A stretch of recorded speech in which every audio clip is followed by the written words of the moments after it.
Who would animals vote for if they had a choice in Canada's upcoming election? What do you think? Still undecided?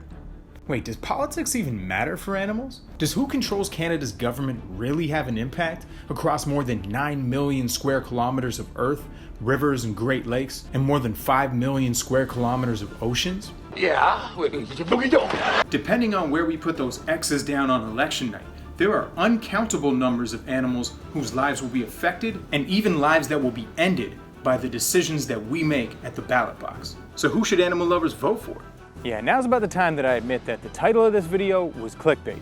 And if you think I'm just going to talk about wild and domesticated animals and not our own species, yeah, it's going to get personal. That's because the major life and death issues that affect animals are the exact same life and death issues that affect humans, which are the exact same issues that affect our bank accounts and how much we pay in taxes. How's that work?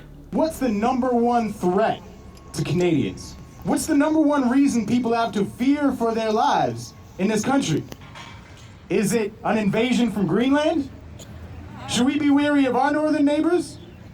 Is it terrorism? What's the #1 preventable cause of death in Canada? There's actually 2 main reasons that Canadians' lives are cut short that dwarf all others: cancer and heart disease. And while we all know that smoking cigarettes causes cancer, and the government puts giant gross warning labels on it and taxes the hell out of tobacco as a result, What is the government doing about the 21,000 Canadians who die every year as we secondhand smoke the toxic greenhouse gases coming out of tailpipes and smokestacks? Toxic gases that come along with an $8 billion price tag that we are all paying for through taxes. Actually, since Trudeau came to power, to be honest, a lot. There's actually more that belongs on the good side here than I could even fit on screen. But you can get a full-size snapshot of what's happening in this country in this key article, which includes all the evidence to back up every one of the statements made in this video. Science. but because there are only 2 realistic possibilities as to who will be our next prime minister, I want to focus on 2 of the most massive changes that Trudeau has made that will have the biggest life and death impact across Canada that the left and right disagree on. First of all, I recognize the fact that, thanks to Trudeau, Canada now has the most advanced carbon tax in the developed world. Although it really should be called a climate rebate, because we're all going to be getting a check for a few $100s at the end of the year, unless you're a millionaire, in which case you don't really need the money, so it's all good. It's basically redistributing wealth from polluters to middle and lower income Canadians, and helping shift the entire economy away from fossil fuels. Only someone as completely backwards minded as Donald Trump, or as Doug Ford, or as Conservative Party leader Andrew Scheer could ever possibly have a problem with something so intelligent. That climate rebate, that check in the mail that we're all going to get, those of us that need a check in the mail, is going to keep an estimated 80 to 90 megatons. That's 80 to 90 million tons of toxic planet-frying greenhouse gases out of the atmosphere over the next 3 years. That's the biggest progress that's ever been made in Canadian history on the climate crisis, and actually makes Canada into the global leader among G20 nations. In addition to giving us money taken away from polluters, this tax rebate is going to keep toxic smoke out of our lungs, equivalent to taking 23 to 26 million cars off the road, or shutting down 20 to 23 coal power plants. It will save countless human and animal lives from the direct consequences of toxic pollution and the direct consequences of a burning, melting planet. This is the kind of example we need to set for the world, especially since that walking toxic waste bill by the name of Agent Orange moved into the White House. If this wannabe Trump becomes prime minister, by canceling the climate rebate, he would effectively be detonating an 85 megaton dirty bomb across Canada, spewing out poisonous gas and liquids that will sicken all of us and give more of our family members cancer, and accelerate the pace of the ecological apocalypse already underway. And that's why the biggest threat to progress in Canada arguably isn't the 1/3 of Canadians who are expected to vote Conservative. It's vote splitting among the 2/3 of Canadians who are actually paying attention to the climate emergency. So just vote Liberal? Is that what I'm saying? No. Canadian politics is like a really cool 5-way chess game, and you really have to use your brain to make the best moves to manifest the best possible outcome on election night. And everything depends on where you live. But before you make your decision, if there's one issue that affects the greatest number of human and animal lives that I think you need to consider before marking that X, it's this.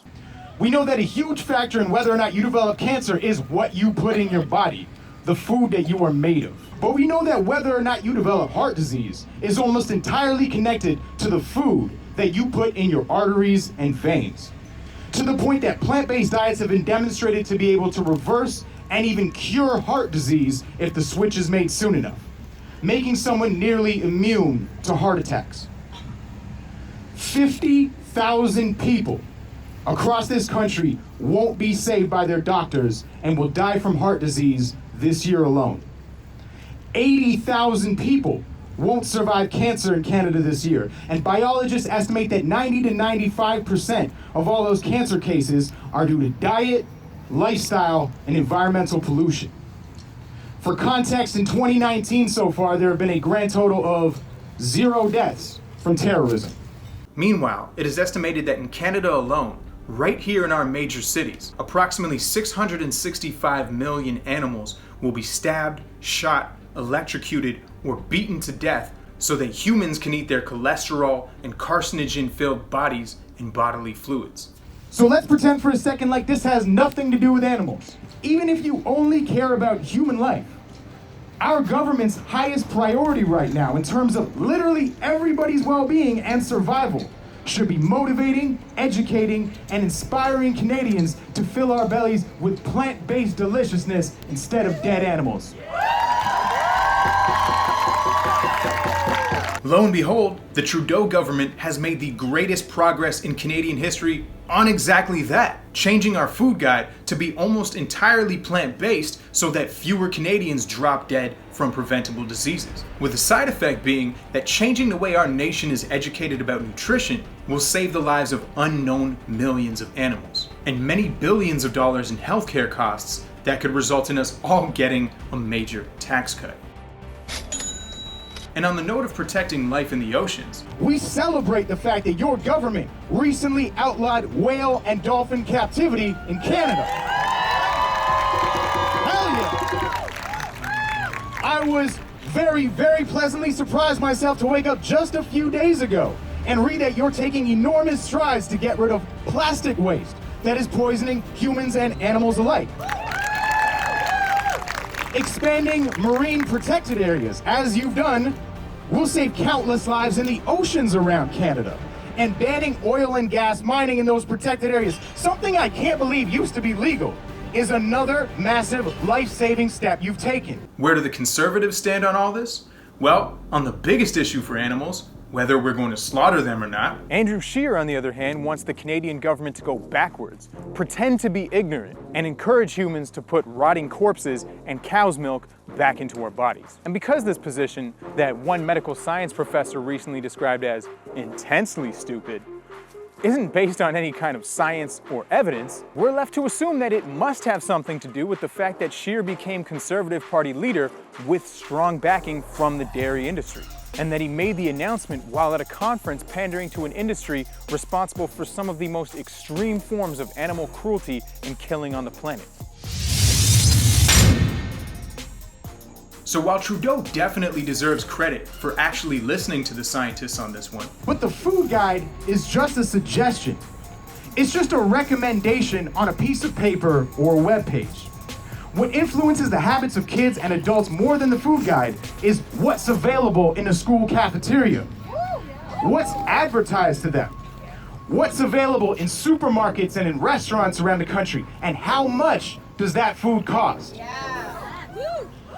So why is our government spending billions of dollars of our money to make the food that is killing literally tens of thousands of Canadians every year the cheapest and most readily available option when people get hungry? That makes as much sense as the Canadian government subsidizing cigarettes, subsidizing asbestos, or subsidizing the burning of toxic fossil fuels, all of which are Class 1 carcinogens. Would we ever put cigarette vending machines in school cafeterias? So why are we putting processed dead cow, processed dead pig, and processed dead birds on their lunch trays every day? that are not only cancerous, but can make their heart stop beating if they continue those habits as adults. And then turning around and teaching kids to be kind to animals. Treat everyone with respect. Don't pick on or bully anyone just because they can't defend themselves. We read Charlotte's Web, where the main character is an adorable pig named Wilbur, who every decent person is cheering for their survival, and then turn around and literally serve them dead baby pig for lunch and act like everything is normal. Oh, we're Canadians, we're so nice, right? So making these life and death choices is bigger than an election. It's about how we vote every day with our money. Those choices are just as important for our survival and for animals as your choice on the ballot. But because there's an election around the corner, let's cut to the chase. Let me break down this five-way chess game as simply as possible and keep this short. There's only two kinds of ridings you could live in, no matter where in the country you are. Battleground ridings, where 2 or sometimes 3 parties are fighting so close they're within the margin of error, and nobody knows who's going to win on election night. Or ridings where one party is clearly going to win, ahead by double digits, so your vote is going to be more of an official statement than it is going to be an actual deciding factor into who holds power for the next 4 years. If you live in a battleground riding, your choice is simple. Out of the 2 or sometimes 3 parties who are closest to victory, just help whichever party win that has the best policies for animals and humanity. And how do we know that? On every topic I just covered, as well as topics I'm not going to have time to get to, the spectrum from left to right is basically best to worst on every major issue. The Green Party is the most progressive in almost every major way of the major parties, followed by the NDP and Bloc, then the Liberals, and then from there, across a vast mountain range of ignorance and suicidally reckless policies, is what might as well be called the Republican Party of Canada, aka the Conservative Party, or Cons for short. Do I sound biased? That's because I am. I'm biased based on the evidence. I'm biased based on my own desire to protect my body from toxic and cancerous pollution. I'm biased based on my desire to protect innocent and defenseless animals. And I'm biased because the last time I checked, the Earth is the only planet in the known universe where I can survive. Which is why the bottom line here in preventing a Trump-like unnatural disaster on election night is that if the cons have a chance in hell of winning in your riding, please vote for whoever is most likely to defeat them.